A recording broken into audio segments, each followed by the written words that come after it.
What's going on, guys? Welcome back to another stimulus update.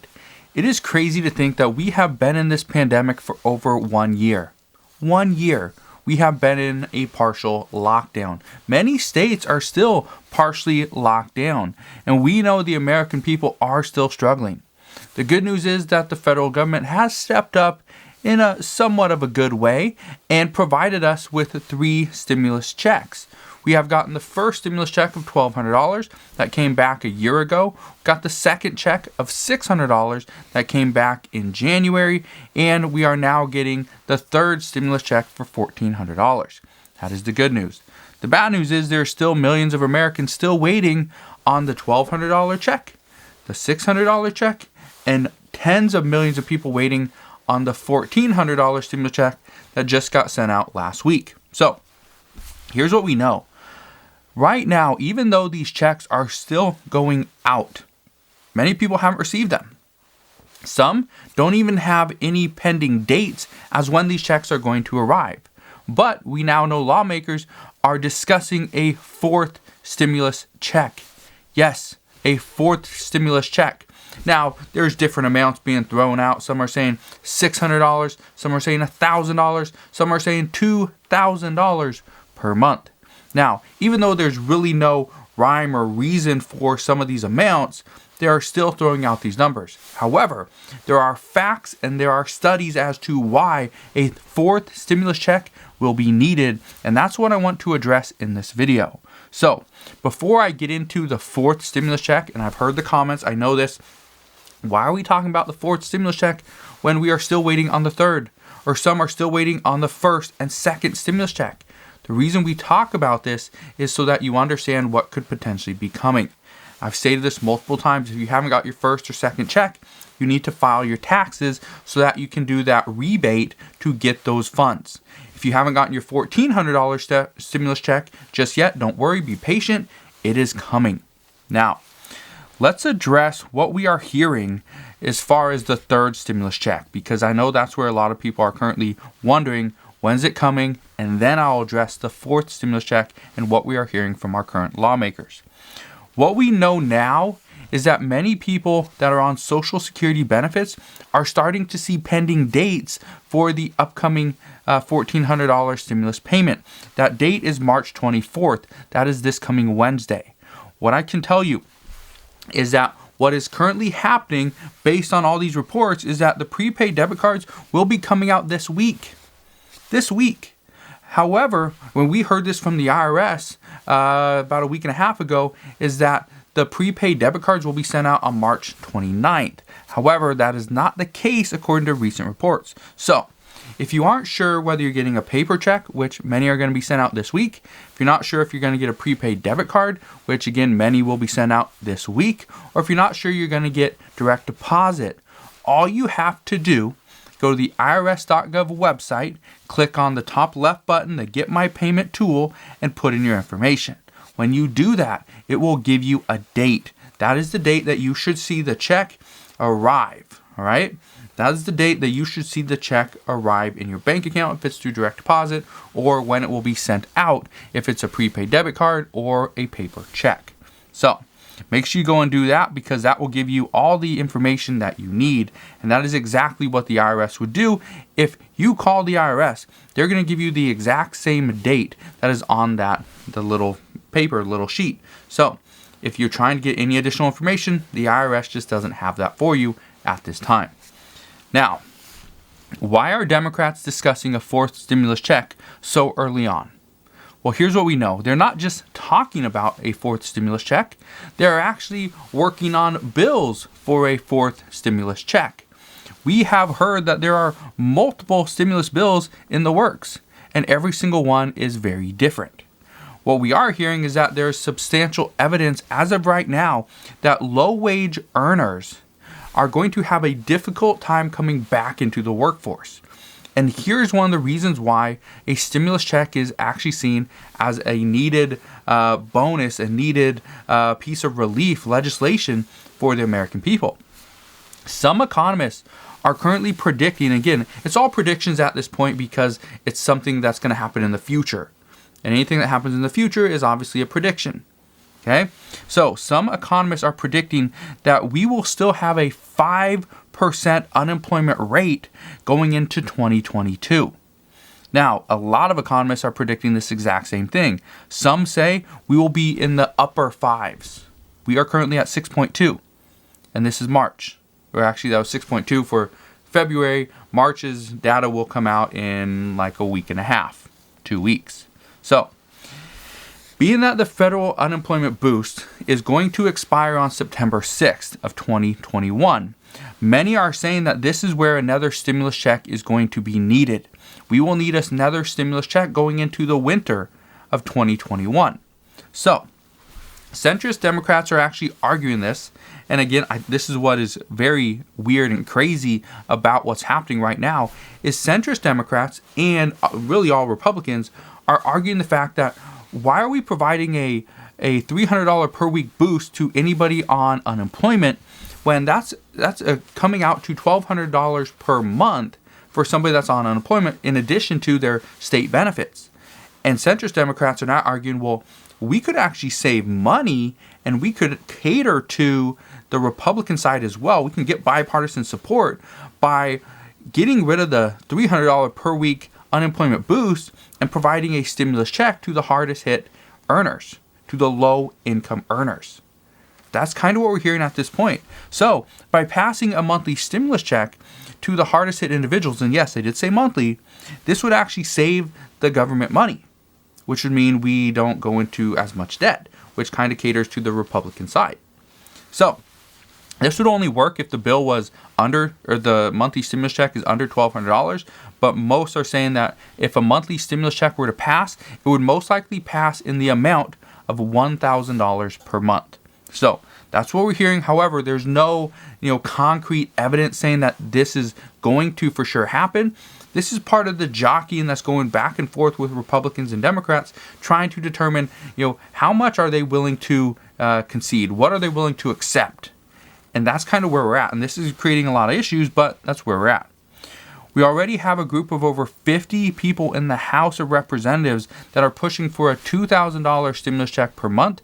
We don't have really any details on that, but they do want that. They are pushing for that, and they have sent a letter to President Biden as well.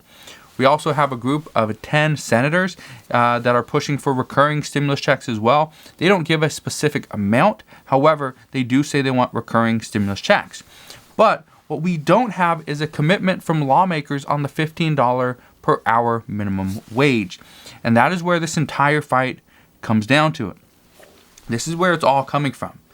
If Democrats cannot get Republicans on board for a bipartisan bill of $15 per hour as a minimum wage, the issue is that provision will not go through the Senate's parliamentarian.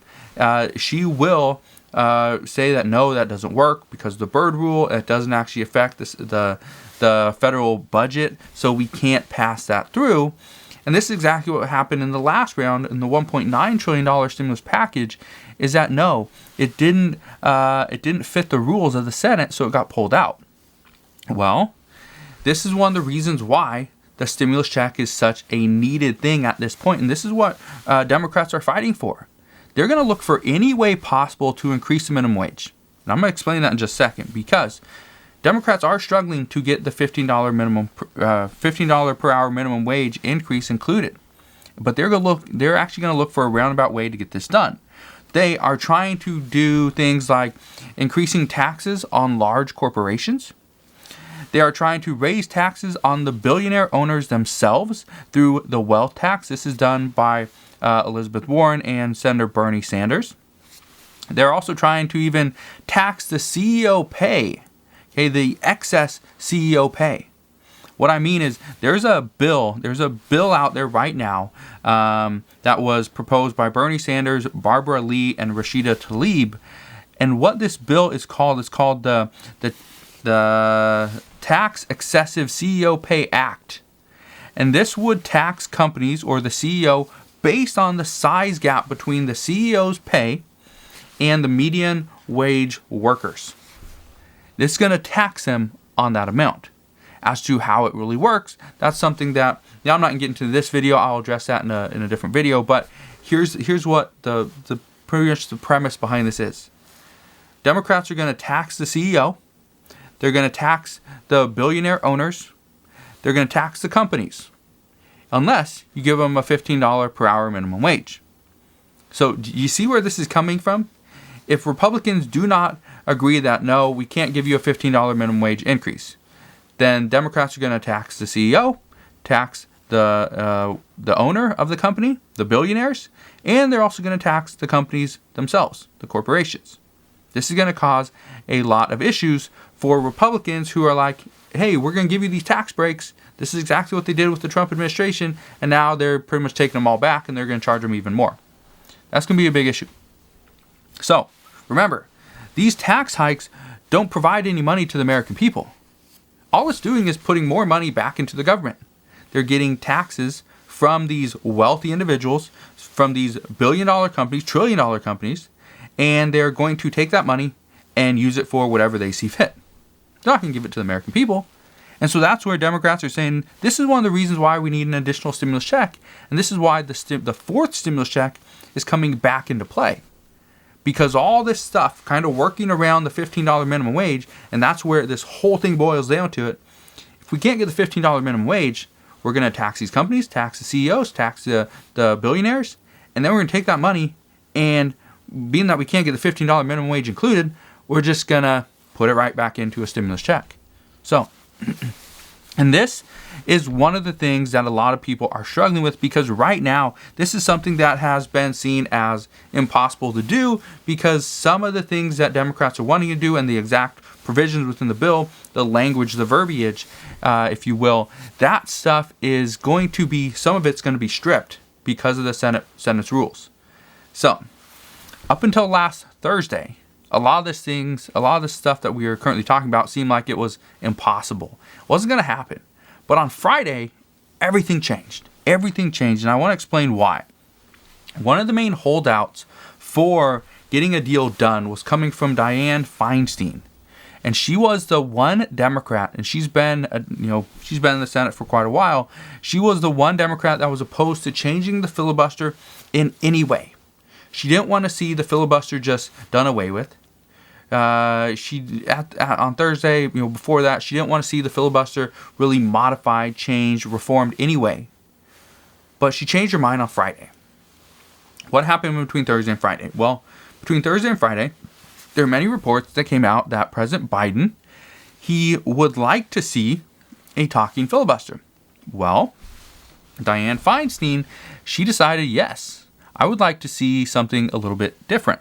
So on Friday, she stated that she is open to changing the filibuster within the Senate to ensure legislation passes for background checks on firearm sales, reauthorization of the Violence Against Women Act, and or a voting rights bill. She went on to say, and I quote, "Ideally, the Senate can reach bipartisan agreement on those issues, but if that proves impossible and Republicans continue to abuse the filibuster by requiring cloture votes, I'm open to changing the way the Senate filibuster rules are used." So, what we are hearing right now is that what Dianne Feinstein just said, it opens the doors to doing a filibuster reform, changing the way the rules are written and making this a talking filibuster like it used to be back in the day when President Biden was a senator. So, by doing this, it opens the doors to a lot of new possibilities. What I can tell you is that right now, everything is on the Senate. Everything's on the Senate. Things can pass through the House, no problem. They don't have many issues in the House. But in the Senate, they have a lot of issues because they need 60 votes. Not just 50. It's a 50-50 split Senate. And so right now, the Democrats would need 10 Republicans on board in order to get any bill passed. Well, with the talking filibuster, that's not essentially the case. A talking filibuster means you have to put more pressure on Republicans. Republicans will have to talk in order to get Democrats to either pull the bill or wait until Republicans just are done talking and kind of give up. So right now, a talking filibuster would benefit Democrats, but the way the Senate's rules are written right now, it's on Democrats to try to get 60 votes, which is almost impossible as long as Republicans stand firm. And because of that, the bills right now, the rules right now actually benefit Republicans, the minority. And a lot of Democrats say that the way the Senate should work is the majority should have the majority of the power. Yet the minority seems to have the majority of the power at this point, which seems very odd. That's currently the way things work. So what I can tell you right now is that everything's going to come down to the Senate. What the Senate does over the next week and over the next month is going to be huge. But here's what I want you to understand. Remember, Democrats still want to get a China package done so that the United States can compete economically. This is most likely going to happen next month in April. And they want to put together President Biden's Build Back Better plan. This is something that they're currently working on right now. But right now, a lot of jockeying for position within Congress is currently happening. So we could see many more bills proposed this coming week.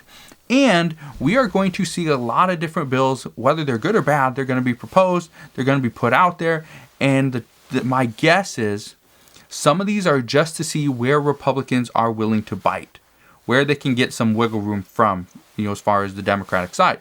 So that's kind of what we know, but also keep in mind that we have this week to work on bills, because at the end of this week, the Senate, actually all of Congress, not just the Senate, they go on recess for 2 weeks. So all of Congress, everything's going to be halted for about 2 weeks. We're still going to get some updates simply because this is going to be more of a district time where they work on their own stuff. They're not going to be in Washington for the most part, but some are going to continue to work on the bills, the Build Back Better plan, the China package, different things like that. But as far as the House and Senate being in session, it's not going to happen. They will be on recess for 2 weeks. So what I can tell you is that when this happens from March 29th through April 12th, we are not going to see a whole lot of movement, but we're going to see some more talks. We're going to see things start to be put together. And then once they come back on April 12th, then we're going to see some movement. And that's where things are really going to ramp up. So as always, as I know more, I promise I will come back and share more. Just wanted to share this with you guys. I thought this was a very important information to know, especially leading into the Congress's recess. But again, I just want to thank you guys for watching. Hopefully you have a wonderful Sunday. Consider subscribing so I can continue to keep you updated on everything that's going on. And I'll see you guys on the next one.